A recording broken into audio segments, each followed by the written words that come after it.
In the very heart of eastern Poland, deep beneath the earth covered with a layer of silt, flows the Warta River. It was in this location that an extraordinary discovery was recently made. A World War II tank was found there, a rare artifact from the past century that had only been a dream before. This armored vehicle is a British Valentine, which spent decades underwater, keeping silent and hidden. But the true surprise began even deeper, beneath the icy crust of the Barents Sea, where eternal darkness and cold reign. Russian divers made a discovery that shook the entire rescue team to their core. What started as an ordinary naval operation suddenly turned into a tangle of mysteries and uncertainties that were difficult to unravel. When the sonar detected strange shapes on the seabed, all expedition members felt that they were witnessing something extraordinary. Before continuing the story, it's worth mentioning that we thank everyone who supports this research, as such discoveries require effort and resources. The divers descended into the icy abyss, and what they saw made them freeze in amazement. On the ocean floor, covered with a layer of silt and ice, they found silhouettes, rusty but recognizable, of American Sherman tanks, arranged as if frozen in combat stance, as if halted during an unsuccessful mission. These tanks were perfectly positioned, as if frozen in time, and their presence on the ocean floor left no one indifferent.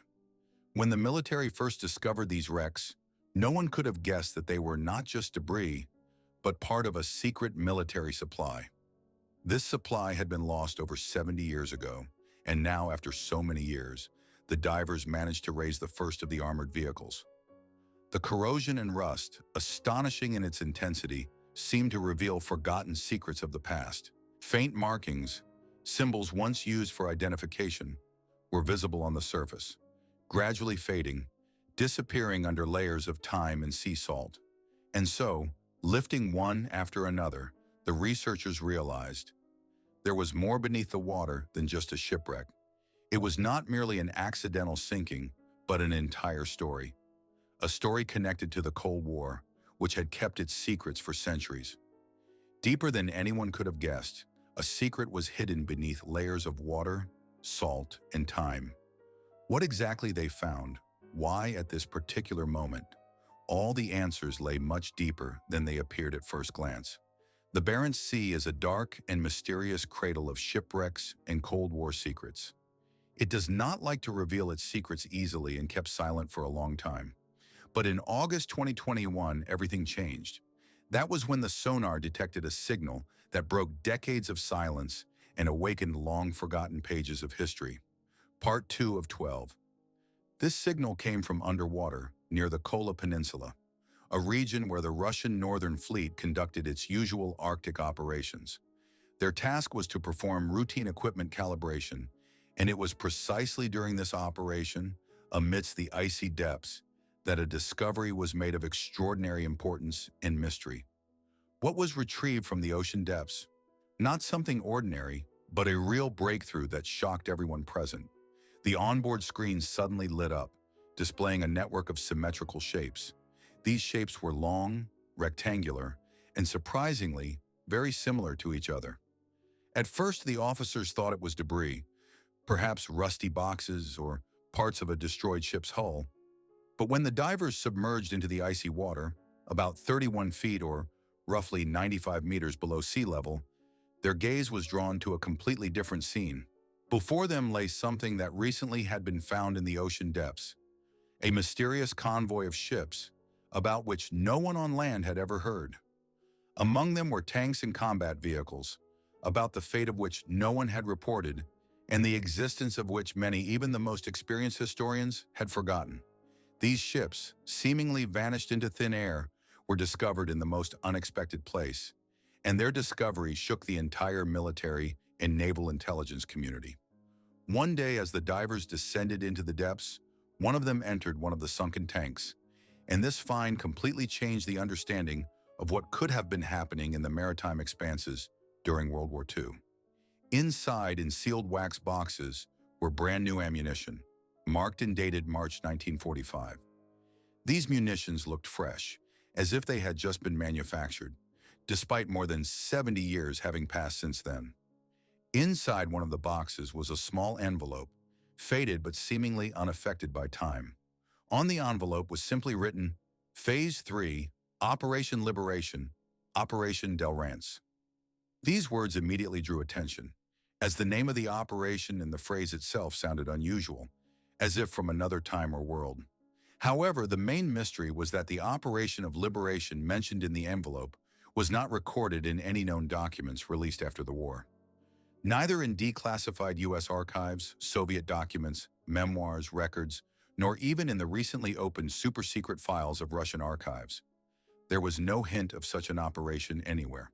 This made the find especially mysterious and enigmatic. The Russian diver who surfaced did not hide his surprise, and even turned pale upon seeing the contents of the box. He was not frightened by an explosion or danger, but felt the weight of a secret that had fallen on his shoulders. Part 3 of 12. Upon returning to the shore, he reported the discovery, and immediately the Russian naval intelligence decided to keep everything found under wraps. This move caused an information blackout. All details about the find were classified, and no official information was released thereafter. Despite this, whispers and rumors still leaked out. Some claim that military historians and specialists were brought to the site, disguising themselves as oceanographers or researchers. Theories circulated that it could have been a discarded shipment of weapons intended for Soviet allies in the final days of the war, or a secret deal that remained hidden. Others believed it was some highly classified contract related to arms supplies, unknown to this day. The conditions of the find only deepened the mystery. Unlike most wreckage discovered in the same area, these tanks were in remarkably good condition, almost free of significant corrosion, with even traces of paint chips visible. Marine biologists, invited for analysis, noted that the surrounding seabed was sterile. No shells, algae, or any marine life. It seemed as if this convoy had created its own underwater quarantine and was isolated from the rest of the world. Further dives revealed new unusual details. For example, a sealed steel box attached with bolts to the engine compartment bore a relief emblem on its surface, an image of a bald eagle clutching a laurel wreath. Inside this box were handwritten documents, not sealed or printed in any way. They bore no date or signature, only a single coded phrase, MUN Directive for eyes only. No one among the expedition members, divers, engineers, or officers could determine exactly which agency this abbreviation belonged to. To this day, it remains a mystery. A few weeks before the final end of the bloody battles in Europe, and prior to the last major operations that would decide the fate of the continent, a question arose. Why was there a rush to move an entire tank convoy through dangerous sea straits without proper escort and without a complete logbook? The answer to this enigmatic decision might lie not only in what was found and recorded, but also in what had long remained unrecorded or unseen. The key element of this secret was a command order retrieved from a waterproof cabinet located near the command bridge. Its cover bore only one word: hold. This short yet highly mysterious word became the last order, which seemed to contain more than just a simple directive. It was spoken quietly, but in its words there was something sinister. Like a message from the past, it lingered in memory as a cold call, evoking shivers. Part 4 of 12. As the convoy, like a ghost, slowly began to rise from its grave, from the depths of forgotten maritime spaces, questions also arose. Why at this particular moment? Why in this way? Rusty tracks, covered with a layer of sediment, appeared one after another, like resurrected corpses. Equipment was being pulled out of the water, and each submerged slip seemed to be part of long-forgotten events. When the second immersion was completed, and another row of rusted, corroded shipwrecks was brought to the surface, a mood of excitement and anxiety reigned at the naval base in Severomorsk. Among the commanders and specialists, relentless work was underway. Files were being edited faster than they could be read, and codenames moved between departments like sparks scattered by the wind. Quickly, chaotically, but with great precision, a single, unclear, yet very important thought lingered in the air. What exactly is Operation Liberation? This term, first heard in Russian military circles, had not previously been part of their lexicon. It was foreign, alien, since it did not originate from Russian sources. Clarifying the meaning of this word was aided by documents found wrapped around cargo boxes. These tags, printed twice and attached to internal packaging, concealed vital information.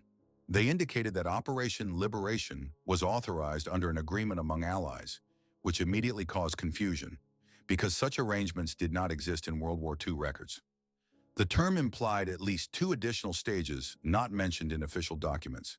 And then the question arose, are new players entering the scene?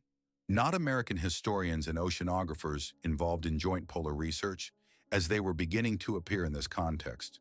But these were not ordinary scientists.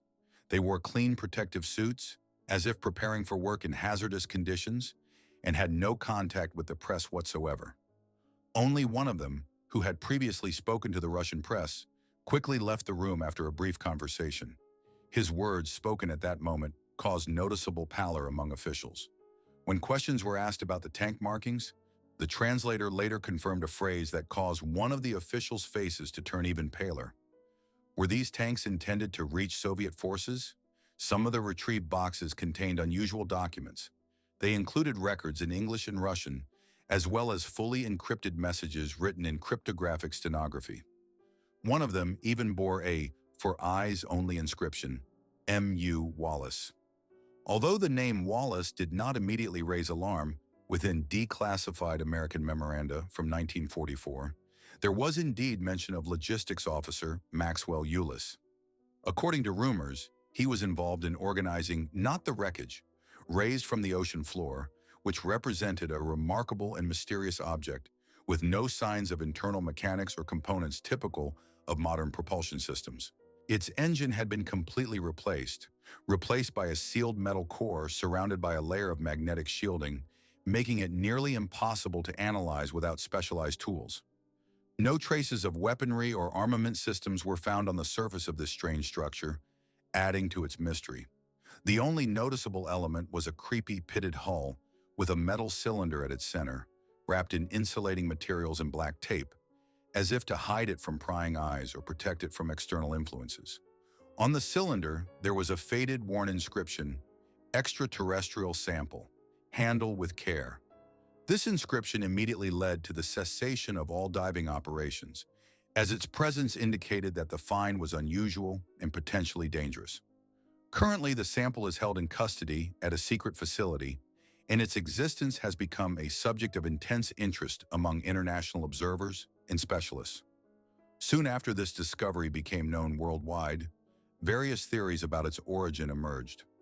Military analysts speculated that it might be technology related to nuclear deterrence, developed during the Cold War era, systems designed to prevent conflict or deter potential adversaries. Others, more inclined toward paranormal theories, suggested links to secret experiments conducted as far back as World War II.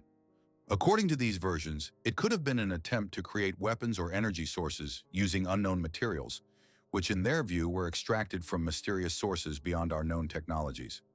Of course, all of this remained mere speculation, whispers among a small circle of experts and curious observers.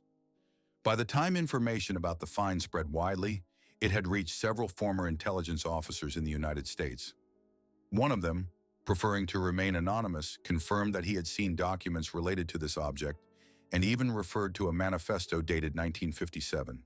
In this manifesto, he said, there was a list of experimental shipments that were never supposed to fall into the wrong hands or become known to the public.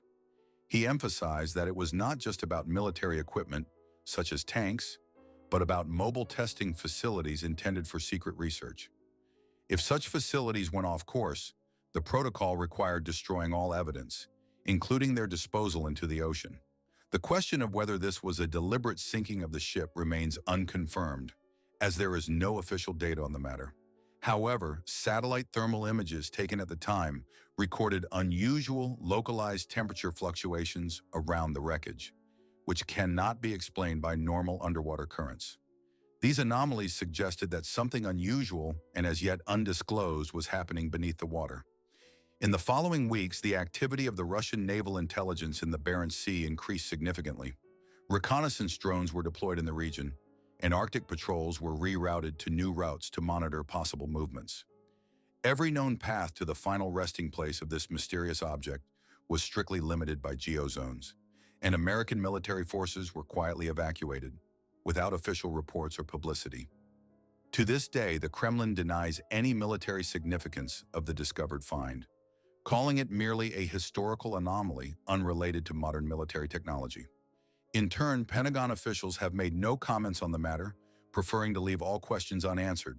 However, those involved in early dives and investigations continue to whisper about their observations. One officer, who wished to remain anonymous, recounted in unofficial conversations that a very well-preserved thick layer of sediment covered almost the entire surface of this mysterious site, giving the impression that the entire interior of the compartment had been instantly frozen in time. This layer was so dense and intact that it felt as if everything around was permanently frozen, as if halted in an instant. When the crew managed to gain a clearer understanding of what was happening, their surprise and awe grew. What they saw exceeded all expectations and assumptions. First of all, they paid attention to the weapons, 3 M1 carbines securely mounted on weapon racks inside the compartment. These weapon mounts appeared damaged. They were swollen from water, deformed in strange and unexpected directions, as if subjected to strong mechanical forces or water influence that altered them. However, closer inspection revealed unnatural signs in their destruction. The wooden parts of the weapons were almost untouched. They retained their original appearance and were barely damaged, while the metal parts, especially the barrels, looked as if melted or exposed to extremely high heat. The barrels seemed partially melted as if they had been burned, yet the structure remained recognizable, adding to the mystery of the scene. Furthermore, the crew discovered a sealed compartment located near the command station. Inside this compartment lay 6 maps, each carefully wrapped in transparent, waterproof plastic material. Most of these maps were faded, as if they had been stored in the sun or exposed to the passage of time, yet their inscriptions remained legible. The maps depicted troop movements across the Baltic region, quite expected for vehicles from World War II, as such routes were widely used during those years. But one map stood out from the rest. It contained no topographical features, only coordinates written in red ink. These coordinates formed a triangle that extended far beyond the known operational zones of the military conflict in 1945. What made them particularly alarming was that none of these coordinate points matched any known military deployments or routes from that era. Their significance was clearly mysterious. Even more unsettling was the fact that one of the triangle's vertices precisely coincided with the site of a shipwreck, while another pointed to a stretch of uncharted sea north of Greenland, an area where no military operations were officially conducted. The third vertex, however, remained completely unknown and was absent from the map. It was an unexplained mystery. The most astonishing and enigmatic find was the third object discovered beneath the pilot's seat, a sealed metal box roughly the size of a briefcase. The inscription on it was in Russian and translated as Object Control Log 317. Inside this box was a single handwritten notebook, unsigned, with no markings or other signs of ownership. Its contents turned out to be a real puzzle. The notebook apparently kept a record of numerous missions involving tank recoveries. These entries were dated to years prior to the time when this tank, a Sherman, could have been officially declared lost. And what was particularly strange, all entries ended with the same words, unserviceable. Experts examining this material speculated whether the notebook had been mistakenly attached to a Soviet-made training tank, a copy created for training purposes. However, serial numbers, markings on the hull, and armor plates matched entirely with American military equipment from the 1940s. Even the instrument readings indicated that they were dealing with an American military model from the WW era. Yet inside, some findings resembled massive structures covered with a thick layer of ice, with a domed shape. These structures had no known analogs in architecture or construction. The last 3 of them were entirely painted black, yet shimmered under infrared light, creating complex geometric patterns on their surfaces. Part 8 of 12. These patterns were only clearly visible when using special technologies such as infrared lighting, which made them even more mysterious. When military archivists attempted to systematize and catalog the photographs and files related to these objects, they encountered an unusual situation. All information was immediately re-encoded and hidden. The image of the tank itself, which was nearby, was moved to a specially guarded hangar in the city of Kinnerati. The latest report on these findings was summarized with a simple but very enigmatic statement. Tank contents extracted, crew unknown, origin anomalous, further investigation postponed, information not intended for public access. To ordinary people, it seemed just another piece of metal from a long-gone era of little significance. However, those present at the scene understood much more. The military had discovered a whole series of such tanks in the ocean, and their faces paled when they realized this was not just a find of a metal object. It was a message and perhaps a warning. When Russian rescue services retrieved a half-buried, silt-covered Sherman tank from the ocean floor near Sakhalin Island, all eyes immediately focused on one question.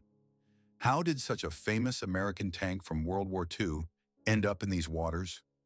Clearly, a logical follow-up question was how this combat vehicle got here and who brought it there. Using sonar images and metal detectors, divers began inspecting the seabed. As a result, they discovered scattered fragments of a transport vessel located approximately 120 meters east of the tank's discovery site. The structure of the ship was mostly a skeleton. It was buried in sand and covered with coral. However, individual fragments of its metal hull, reinforced beams, and a rusted boiler plate allowed specialists to determine the ship's exact origin. The vessel was identified as the USC Thomas Donaldson, and here begins the true mystery. According to historical records, this ship was officially declared sunk in March 1945 off the coast of Murmansk. It was torpedoed by a German submarine during one of the last Allied convoys in World War II. Documents confirm that the Thomas Donaldson was carrying military cargo to the Soviet Union. Under the Lend-Lease Act, this was an important military agreement allowing the U.S. to provide material support to allies by supplying equipment, weapons, and resources. At that time, convoys transporting Lend-Lease cargoes were a reality, and the ship itself, according to historical data, existed in reality. However, the discovered debris near Sakhalin Island raises serious doubts, as initial records indicate that its remains are located approximately 100 miles to the northwest, far from the site. This prompts the question, either the debris near Sakhalin Island is not at all from Thomas Donaldson, or there is another vessel, undocumented in official sources, that was sent into Soviet waters and remains outside the scope of historians' knowledge. Structural analysis of the found wreckage confirmed that it bears a high resemblance to the construction of a Liberty ship, a vessel mass-produced in the 1940s for rapid deployment. Common features include the layout of the bulkheads, hull configuration, and engine characteristics, all fully consistent with the Donaldson class. However, experts also identified some deviations. Beneath the sea surface, in the forward section of the ship, was a special watertight compartment, carefully sealed and securely fastened. This compartment contained documents certified by the Navy, detailing a shipment of various agricultural and automotive equipment. Yet beneath these official records, written in ink faded against a red stamp, were more mysterious and enigmatic references. Among them was an indication of cargo under number 17, with limited delivery to Vladivostok. There was also a second record that raised even more questions. It referred to an armored personnel carrier, Sherman, with the code designation PRFX-URN-12. The translation of this name suggested that the vessel transported modified Sherman tanks, which appeared to be specially prepared for combat in Arctic conditions or in environments contaminated with chemicals. These tanks were unique specimens not found in standard military blueprints, making them even more mysterious. Declassified Soviet records shed some light on their purpose, though they did not reveal all secrets. In 1945, a secret report indicated that Americans transferred heavy mechanized weaponry via alternative routes passing through eastern ports. Among these routes were Vladivostok and Kamchatka, both within reach of Sakhalin Island. Why exactly these routes were used remains unknown, and no further investigations have been conducted on this matter.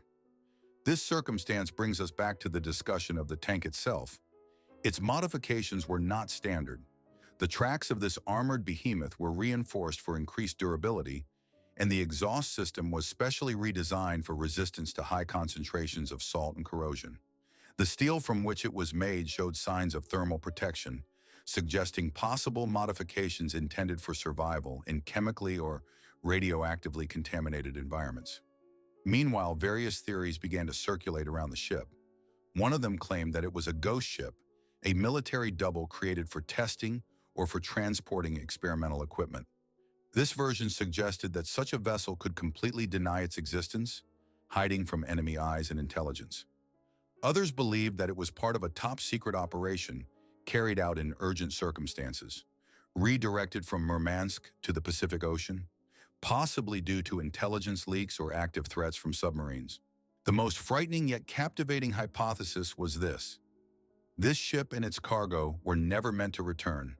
It could have been carrying not only metal and machinery, but also hidden secrets that rusted away and disappeared along with the ship until someone came for them. Some think that this ship is not just a military artifact lost in the chaos of war, but was deliberately destroyed or disguised to vanish entirely from memory and maps. Whatever the truth may be, it now rests peacefully at the bottom of the ocean, its identity frozen in eternity between history and speculation. Much is hidden in this ocean, and it holds everything that is yet to become public knowledge. After months of controlled silence and impeccable reports, the military rescue mission suddenly concluded in October 2017. The waters near Sakhalin Island seemed to have surrendered their mysterious ghost. Scattered debris, metal fragments, and artifacts, all carefully marked and recovered. All operations were conducted under strict secrecy so that none of this would become public. However, even after that, something continued to trouble the divers, analysts, and even the ship's captain, who was the first to discover the debris using a hydroacoustic detector.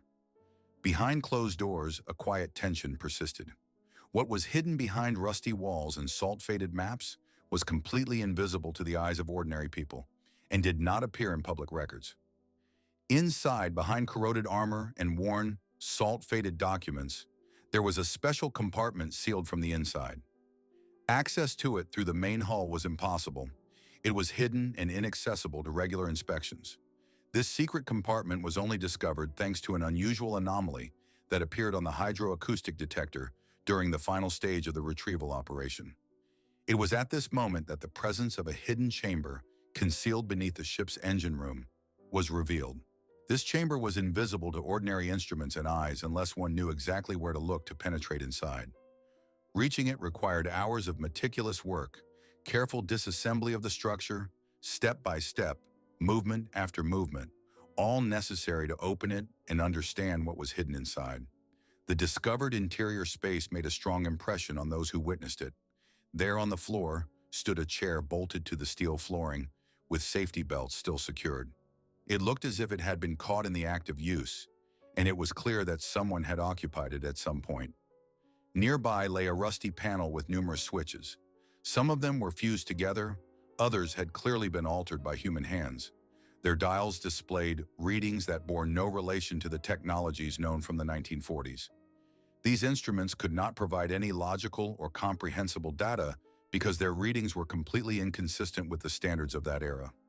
On the floor was a small glass capsule, cracked and damaged but still intact enough to reveal something very strange inside. Inside were handwritten symbols etched onto its side surface. These were not English, Russian, or any other known alphabets that could confirm human origin. Experts studying these symbols could not determine their exact origin. Furthermore, among the discovered items, no human remains were found. There were no bones or other evidence of living beings' presence. The only proof of human presence was a skin imprint on the interior surface of the capsule and a plain, unadorned medallion. Inside the medallion, there were no insignia, only a strange pattern, a spiral deeply carved into the metal.